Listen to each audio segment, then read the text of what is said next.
Scott Brennan's knuckles whitened against the steering wheel as his SUV crawled through the whiteout, snowflakes attacking his windshield like thousands of tiny bullets. The highway stretched endlessly before him, a frozen wasteland where visibility dropped to mere feet, and every instinct screamed to find shelter. Then he saw them, dark shapes materializing through the curtain of white, humanoid forms that shouldn't exist in this deadly storm. His foot hit the brake instinctively, the vehicle sliding slightly on black ice before stabilizing.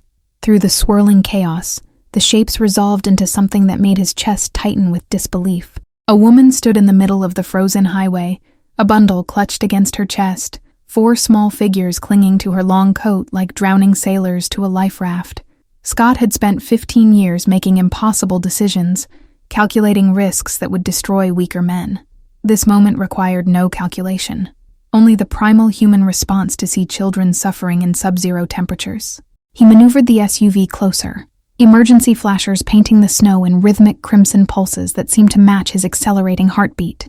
The woman's face snapped toward his approaching vehicle, her expression transforming from desperate hope to animal fear in seconds. She pulled the children closer, stepping backward despite having nowhere safe to retreat. Scott recognized that look, the cornered prey evaluating whether the predator might be salvation or simply a different method of death. He killed the engine but left the lights burning, opening his door slowly to avoid triggering panic. The wind hit him like a physical assault, stealing his breath and driving ice crystals into his exposed skin. The temperature had dropped to dangerous levels, the kind that killed within hours for the unprepared and unprotected. "Please," he called over the howling wind, raising both hands to show he carried no weapon. "I have heat, blankets, and a phone that works out here." The woman didn't move, her body a human shield between him and the children, whose faces he could barely distinguish beneath snow-crusted hoods. Scott took 3 careful steps forward, watching her eyes track his every movement with the vigilance of a guardian predator. The baby in her arms made a thin crying sound that the wind almost swallowed. One of the children, a girl who couldn't be older than 8, whispered something urgent to the woman, tugging at her sleeve with small fingers that looked blue, even in the red glow of the flashers. "My name is Scott," he continued, projecting his voice without shouting, using the tone he reserved for negotiations where lives hung in balance. "Whatever brought you out here doesn't matter right now. Only getting these kids somewhere warm before hypothermia sets in." He watched her process his words, saw the moment desperation outweighed caution in her calculating gaze. The woman's lips moved, cracked and bleeding from the cold, forming words he had to step closer to hear. "If you hurt them, I'll find a way to kill you." The threat should have been laughable from someone barely standing, but her eyes held the absolute conviction of a mother willing to weaponize her last breath. "Understood," Scott replied simply, because he recognized truth when he heard it. He'd met killers who made that same promise with less genuine intent. He gestured toward the SUV, where warmth and safety waited behind armored doors, a sanctuary from the storm that showed no mercy to the vulnerable or the lost. The woman took a shuddering step forward, and the children moved with her like a single organism trained through necessity. Scott opened the back door, revealing leather seats and climate-controlled air that billowed out in visible waves. The smallest child, a boy who looked perhaps 5, made a sound of longing that pierced through Scott's carefully maintained emotional armor. He helped them inside with efficient gentleness, his hands guiding without grabbing, supporting without controlling. The woman climbed in last, positioning herself between him and her children even in this confined space. Scott noticed everything: the threadbare quality of their coats, the duct tape holding one child's boots together, the hollow-eyed exhaustion that spoke of weeks rather than hours of struggle. As he closed the door and returned to the driver's seat, he caught his own reflection in the rearview mirror. The face staring back belonged to a man who'd stopped believing in random chance years ago. Yet here he was, collecting strangers from a blizzard for reasons he couldn't name, altering the trajectory of his carefully controlled existence with a single impulsive decision. The heating system roared to life, and he heard collective sighs from the back seat as warmth began penetrating their frozen layers. Scott put the vehicle in gear, beginning the careful journey toward his compound, while snow continued its relentless assault. Behind him, the baby's crying softened to whimpers, and he heard the woman's voice, low and soothing, singing something that might have been a lullaby. "Where were you trying to go?"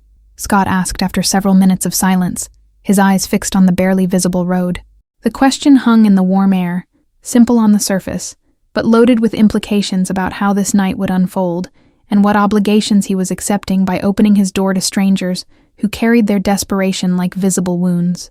The woman's voice emerged quiet but steady despite her chattering teeth, each word chosen with the precision of someone conserving energy.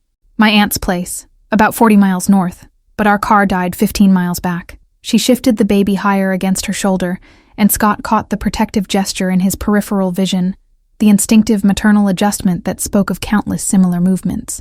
15 miles, Scott repeated, the implication settling over him like a physical weight.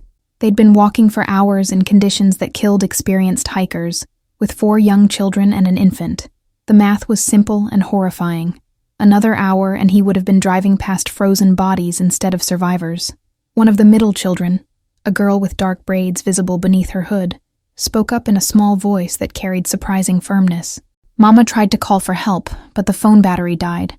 The information came out matter of fact, without accusation, as if she'd grown accustomed to explaining their misfortunes to authorities or strangers who questioned their circumstances. Scott's fingers adjusted the heat controls, pushing them higher despite the system already running at maximum capacity. There's hot coffee in the thermos under the passenger seat, and emergency blankets in the back compartment. He didn't look away from the treacherous road, but he heard the rustling movement as the woman reached for the offered supplies with trembling hands. Why did you stop? The question came after several minutes of silence, carrying genuine curiosity beneath the exhaustion. Scott recognized the subtext. She was trying to assess his character, determine if she'd traded one danger for another. It was the right question, the smart question, the one that proved she hadn't surrendered her judgment to desperation. Because you were there, Scott answered simply, offering truth instead of comfortable lies. He'd learned years ago that complicated explanations usually masked simple motivations, and right now, simplicity felt like the only currency worth trading. The woman made a small sound that might have been acceptance, or might have been skepticism. He couldn't tell which. The SUV's headlights carved twin tunnels through the swirling white, illuminating a world reduced to immediate visibility and nothing beyond. Scott navigated by memory and instinct, following a route he'd driven hundreds of times under better conditions. The silence stretched between them, punctuated only by the wind's assault and the vehicle's mechanical humming. I'm Maggie, the woman finally offered, the name carrying the weight of reluctant trust. This is Emma, Lucas, Sophia, little James, and baby Michael. Each name came with a slight shifting in the back seat, children acknowledging their identities despite being wrapped in blankets and recovery. Scott filed the names away with the same precision he'd once used for remembering rivals' weaknesses and allies' preferences. Scott Brennan, he replied, giving his full name because anything less felt like dishonesty. He waited for recognition.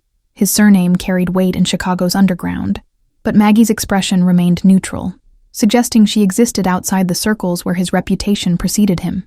The oldest girl, Emma, leaned forward slightly, her voice carrying a protective edge that reminded Scott of soldiers guarding wounded comrades. Are you taking us to a hospital?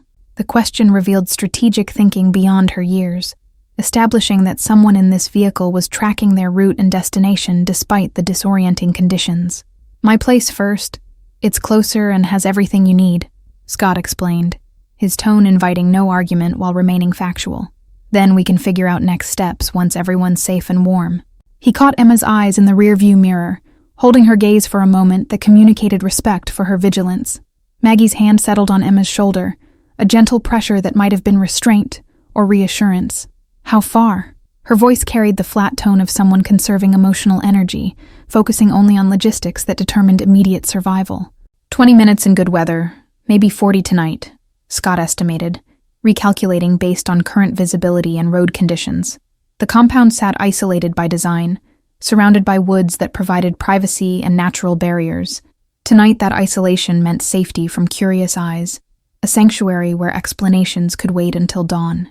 The baby, Michael, began crying again, a thin wail that spoke of hunger or cold or both. Maggie shifted him beneath the blanket, her movements practiced but exhausted. Scott heard her murmuring words too soft to distinguish, a private language between mother and infant that needed no audience. There's formula in the emergency supplies, Scott offered, gesturing toward the back storage area. My security team keeps the vehicles stocked for any situation. He didn't explain why his security team needed infant formula, letting her draw her own conclusions about preparedness or paranoia. Sophia, one of the middle children, spoke up in a drowsy voice that suggested the warmth was pulling her toward sleep. "Is your house big?" The innocent question carried the wonder of a child who'd perhaps never encountered the kind of wealth that built compounds instead of homes. The compound's gates materialized through the snow like ancient fortress walls, 12 feet of reinforced steel that parted at Scott's remote command. Maggie's sharp intake of breath told him she'd registered the security level, her mind surely calculating what kind of man needed this much protection. The driveway stretched before them, lined with bare oak trees that stood like skeletal sentries guarding the approach. Scott's main house dominated the circular drive, a stone and timber structure that balanced elegance with fortress practicality. But he drove past it toward the guest house, a smaller building that maintained the architectural style while offering separation and privacy. The structure had sat empty for 2 years, maintained but unused, waiting for a purpose he hadn't been able to name until this moment. "You're giving us a whole house?" Lucas asked, his young voice carrying disbelief that made Scott's chest tighten unexpectedly. The boy pressed his face against the window, leaving a small circle of fog on the glass as he tried to take in the building's dimensions through the continuing snowfall. Scott parked under the covered portico and killed the engine, turning to face his passengers for the first time since loading them. Maggie looked worse under the interior lights, her skin too pale, her eyes hollowed by exhaustion that went beyond physical. But she met his gaze directly, refusing to show weakness, even while clearly operating on the last reserves of maternal determination. "It's empty and winterized," Scott explained, keeping his voice neutral and practical. "You need somewhere to stay tonight. We'll figure out tomorrow when tomorrow comes." He watched her process the offer, searching for hidden costs or unspoken expectations that experience had taught her always existed in transactions involving desperate women and powerful men. James, the youngest boy who could walk, tugged on Maggie's sleeve with the impatience of a child whose fear had transformed into exhaustion-fueled crankiness. "Mama, I'm hungry and my feet hurt." The complaint broke through whatever internal debate Maggie was conducting, her expression softening as she looked down at her son. "Let's get everyone inside first. Then we'll deal with food and dry clothes," Scott said, opening his door and stepping into the cold. The wind had lessened slightly, but snow continued falling with relentless determination. He moved to open the back door, offering his hand to help them exit, despite knowing Maggie would likely ignore the gesture. She did ignore it, climbing out with Michael clutched against her chest, but Emma accepted Scott's assistance, helping her siblings navigate the ice-slicked pavement. Each child emerged like small refugees from a catastrophe, their faces showing the stunned compliance of those who'd surrendered control to adults making decisions above their understanding. Scott unlocked the guest house with a key code, pushing the door open to reveal darkness that fled before motion-activated lights. The interior appeared exactly as his staff maintained it, spotless, furnished in comfortable neutrals, and impersonal as a high-end hotel. Warmth began flowing from hidden vents immediately, the smart system detecting the temperature drop when the door opened. Maggie stepped inside slowly, her eyes scanning the space with the systematic attention of someone mapping exits and threats. The main room flowed into an open kitchen, with a hallway leading toward what were presumably bedrooms and bathrooms. Furniture arranged itself around a stone fireplace that dominated one wall, and large windows, currently black mirrors reflecting the room, would offer forest views in daylight. "There's 4 bedrooms, 3 bathrooms," Scott recited, moving to the kitchen area where he began opening cabinets to reveal stocked shelves. "My housekeeper keeps everything supplied. There's food, toiletries, linens, whatever you need." He pulled out a package of crackers and a jar of peanut butter, setting them on the counter with a jar of baby food he'd spotted. Sophia and Lucas gravitated immediately toward the fireplace, their hands extended toward the heating vent beneath it like worshippers seeking blessing. Emma remained near her mother, her vigilant gaze tracking between Scott and the various doorways, maintaining her role as secondary guardian, despite being perhaps 8 years old. "Why are you doing this?" Maggie asked quietly, settling Michael into a chair while she opened the baby food with trembling fingers. The question carried no accusation, only genuine bewilderment from someone whose recent experience had apparently taught her to expect cruelty rather than kindness from strangers. Scott leaned against the kitchen counter, crossing his arms while he considered his answer. "Because 15 years ago, my mother died in a hospital waiting room because she couldn't afford the admission fee." The truth emerged unexpectedly, a piece of his history he rarely acknowledged even to himself. She sat there for 6 hours while her appendix ruptured, and not one person stopped to help. Maggie's hand stilled on the baby food jar, her eyes finding his with sudden understanding that connected their separate tragedies. "I'm sorry," she whispered, and something in those 2 words told Scott she understood the specific weight of preventable loss, the grinding guilt of wondering if different circumstances might have changed outcomes. "Don't be sorry. Just accept the help," Scott replied, his voice rougher than intended. He cleared his throat and gestured toward the hallway. "Get everyone settled, fed, and warm. Tomorrow we'll figure out your next move." He moved toward the door, suddenly needing distance from the domestic scene unfolding before him. "Wait," Maggie called as Scott's hand reached for the doorknob, her voice carrying a desperate edge that made him pause. She stood with Michael against her shoulder, her free hand gripping the counter for support. "I need to know what you expect in return. Nobody gives this much without wanting something back." Scott turned to face her fully, recognizing the weight of trauma behind her question. "I expect you to keep your kids safe and figure out your next step," he said evenly. "That's the transaction. You use this space until you don't need it anymore." He saw the disbelief in her expression, the inability to accept that transactions could exist without hidden debts coming due in the darkness. "There's always more," Maggie insisted, her jaw setting with stubborn determination despite her exhaustion. "Men like you, with places like this, they don't rescue strangers without reasons." The accusation hung between them, born from experience Scott could only imagine, but whose consequences stood visible in her defensive posture. Emma moved closer to her mother, that protective instinct flaring again despite being a child herself. Scott felt the weight of their combined suspicion and realized his reputation, carefully cultivated in other contexts, now worked against him. "Check the doors. None of them lock from the outside," he said quietly. "You can barricade yourselves in if it makes you feel safer." Something shifted in Maggie's expression, a crack in the defensive wall, as she processed the offering of control. "Why would you tell me that?" Her question came softer now, confusion replacing accusation. Scott recognized the moment. She'd been prepared for demands or threats, not for autonomy freely given. "Because you've already survived something terrible, and I'm not adding to that list," Scott answered, his words carrying the finality of a vow. He pulled a business card from his wallet, setting it on the counter.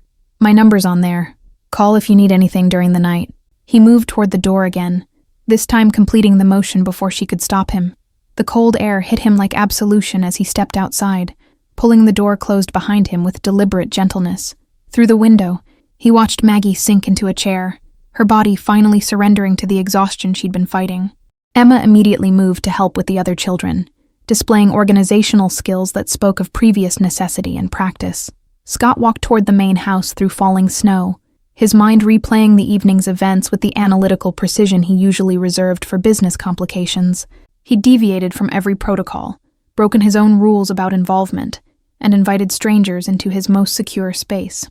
The decisions should have troubled him. Instead, he felt something uncomfortably close to purpose. His phone buzzed as he entered his study, the secured line showing Marcus Chen's number. "Yeah," Scott answered, pouring himself 2 fingers of whiskey from the crystal decanter on his desk. His head of security would have been alerted the moment the gates opened, cameras tracking every movement despite the storm's interference. "Boss, we've got guests." Marcus's tone carried professional neutrality wrapped around obvious curiosity. Scott heard keyboard clicks in the background. Marcus already running searches, compiling information, doing the job Scott paid him substantial money to perform with discretion and efficiency. "Family stranded in the blizzard. They're using the guest house temporarily," Scott explained, dropping into his leather chair. He didn't elaborate, didn't justify, because explanations implied he needed permission for decisions made on his own property. Marcus knew better than to push for details that would come when Scott decided they were relevant. "Understood. I'll make sure overnight security knows to watch for any issues," Marcus replied smoothly, accepting the situation with the adaptability that made him invaluable. "The roads won't be clear until tomorrow afternoon at earliest. Maybe later if this front stalls." The weather report came with implicit meaning. Whatever Scott had started tonight wouldn't resolve quickly.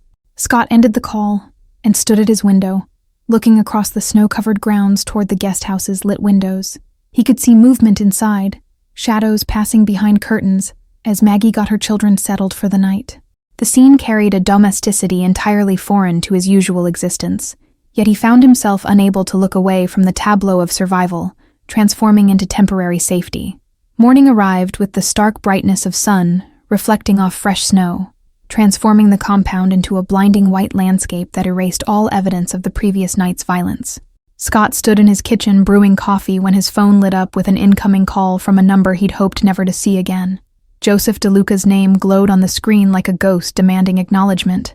"Joseph," Scott answered, keeping his voice neutral while his mind calculated why his former associate would break 5 years of mutually agreed silence. The line crackled with interference before Joseph's gravelly voice emerged, carrying the false warmth of a snake offering friendship. "Scotty, heard you've gone completely legitimate these days, running restaurants and playing businessman." "The rumors are accurate," Scott confirmed, watching through his window as smoke began rising from the guesthouse chimney. Someone had figured out the fireplace, a detail that pleased him more than it should. "I'm assuming this isn't a social call to congratulate me on my career transition." He heard Joseph's laugh, a sound that had once preceded violence or betrayal with equal probability. "Always direct. I appreciated that about you," Joseph said, his tone shifting to business mode that carried undertones of threat. "I need to discuss some financial discrepancies from our previous partnership, numbers that don't quite add up in the final accounting." The accusation landed with calculated precision, designed to trigger defensiveness or guilt depending on Scott's actual culpability. Scott felt the familiar coldness settle over him, the emotional distance he'd cultivated during his years navigating Chicago's underworld.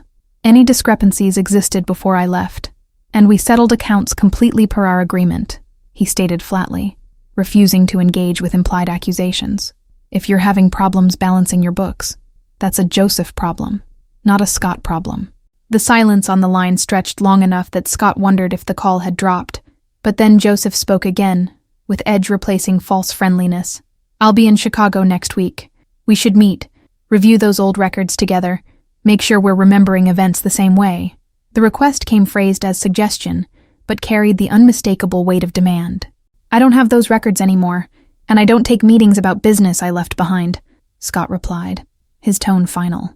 Through the window, he saw Maggie emerge from the guest house bundled in a coat too thin for the temperature, looking around the compound with obvious uncertainty. "Move forward, Joseph. We both know backward only leads to prison or graves." He ended the call without waiting for response, a power move that would either settle the matter or escalate it dangerously. Scott set the phone down and grabbed his own coat, heading outside to intercept Maggie before she wandered too far into areas his security team might interpret as threats. The morning air bit at his exposed skin, clean and sharp after the storm's fury. Maggie startled when he called her name, spinning to face him with tension coiled in her shoulders. "I was looking for a store or something. We need supplies," she explained quickly, her breath forming small clouds in the frigid air. "I don't want to take advantage of your hospitality more than we already have. The nearest store is 12 miles away, and the roads won't be plowed for hours," Scott informed her, gesturing back toward his main house. "Come inside. We'll make a list of what you need, and I'll have my assistant arrange delivery." He watched her war with pride and practicality, saw the moment necessity won over independence. Inside the warmth of his kitchen, Maggie accepted the coffee with trembling hands that had nothing to do with cold and everything to do with the overwhelming reality of her situation. She'd spent 7 months learning to navigate widowhood's cruel logistics, the condolence casseroles that stopped coming after 3 weeks, the bills that didn't care about grief, the slow suffocation of watching savings evaporate into medical debt collectors' pockets.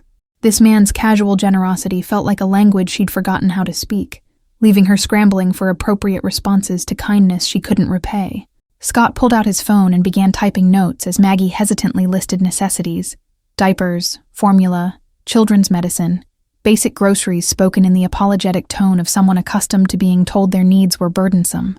He noticed what she didn't request: anything for herself, no personal items beyond absolute survival essentials, the self-erasure of mothers who'd learned to disappear behind their children's requirements.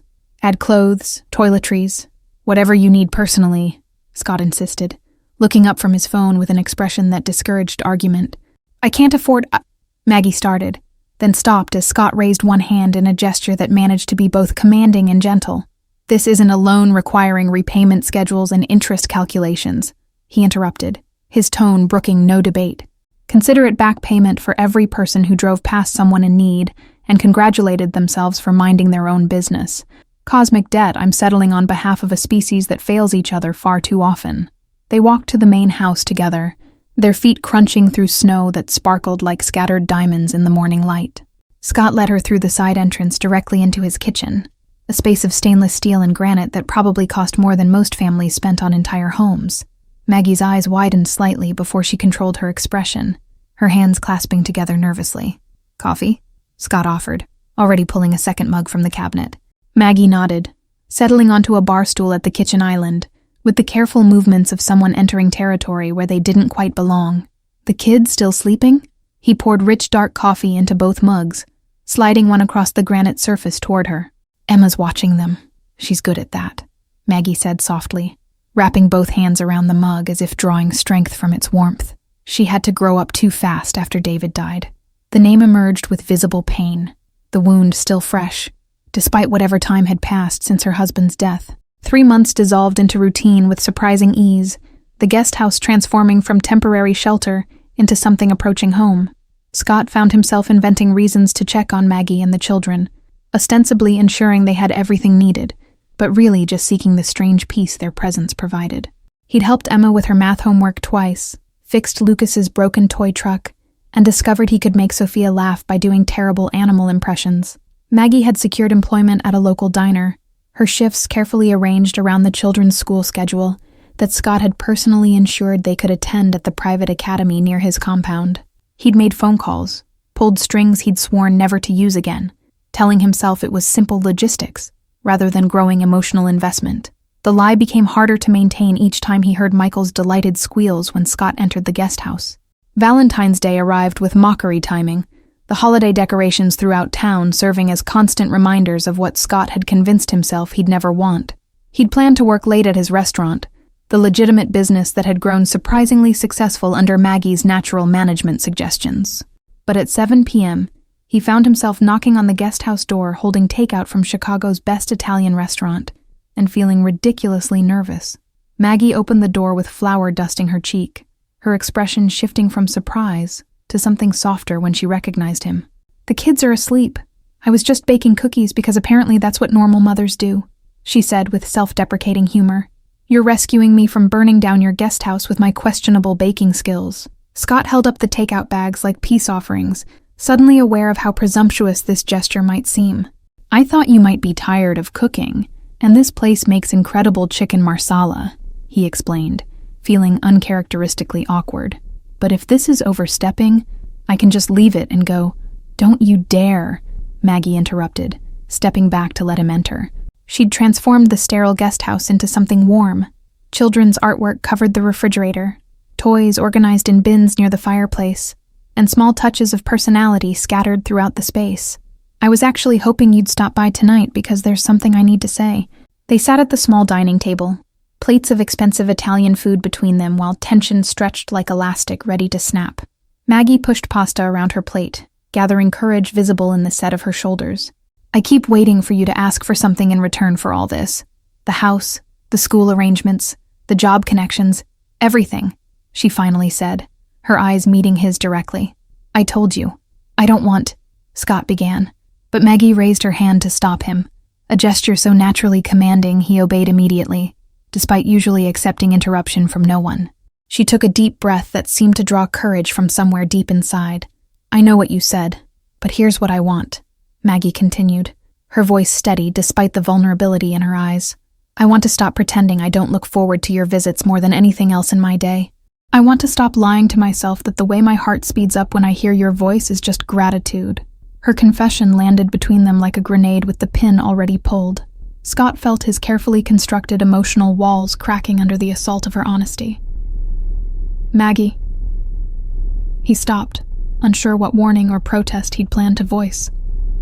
She'd beaten him to the vulnerable admission he'd been circling for weeks, too afraid to name what was growing between them.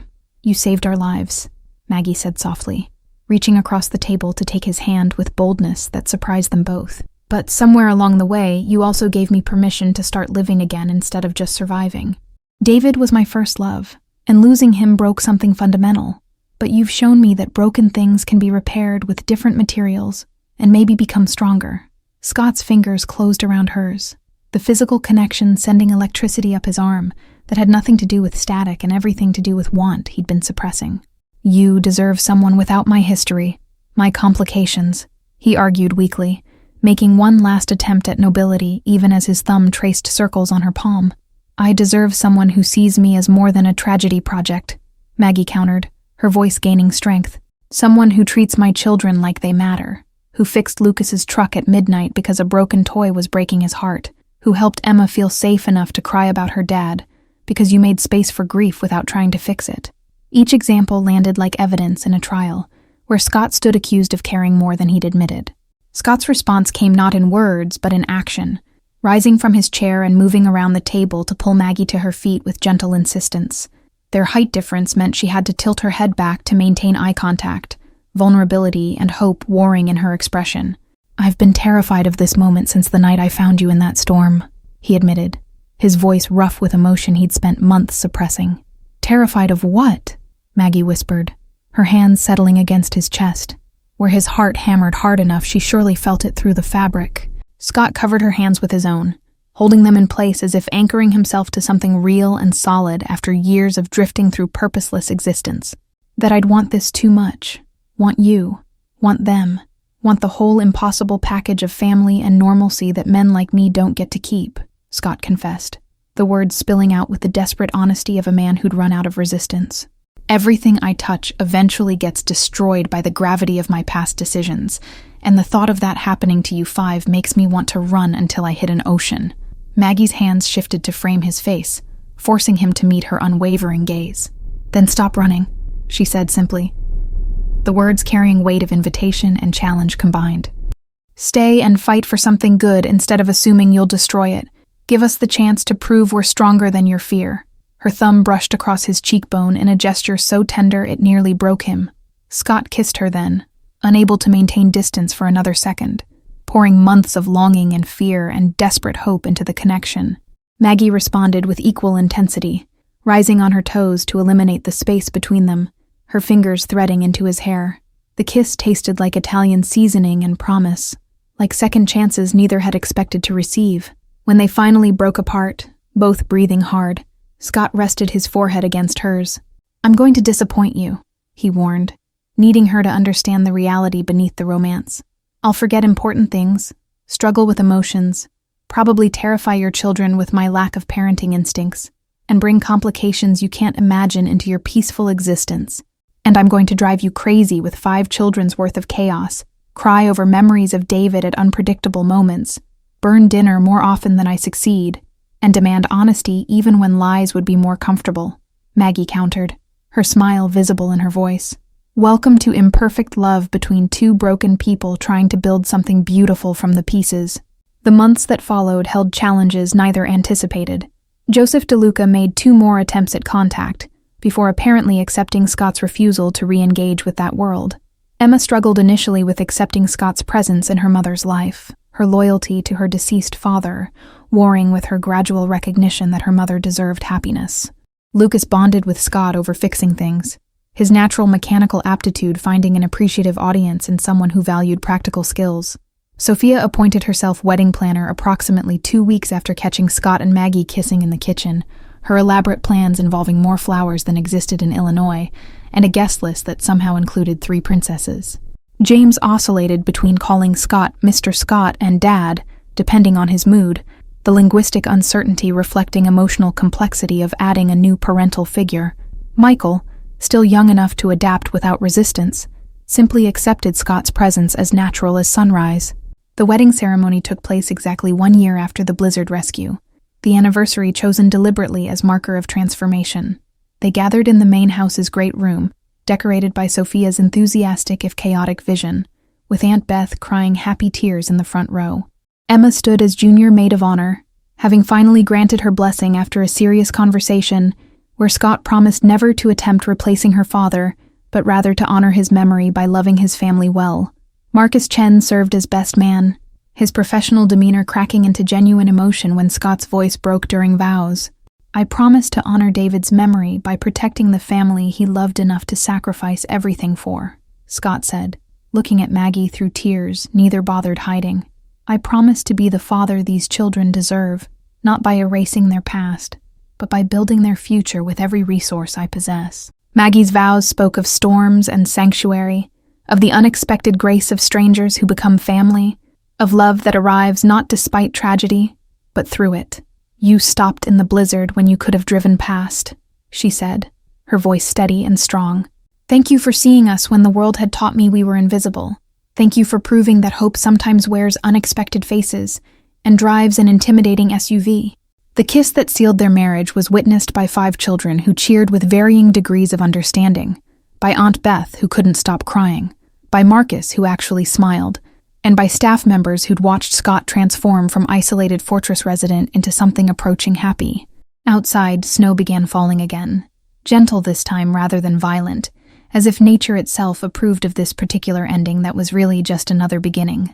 Thank you all for following this story of second chances and unexpected love. If you've enjoyed Scott and Maggie's journey from a frozen highway to a new family, please write in the comments where you're watching from.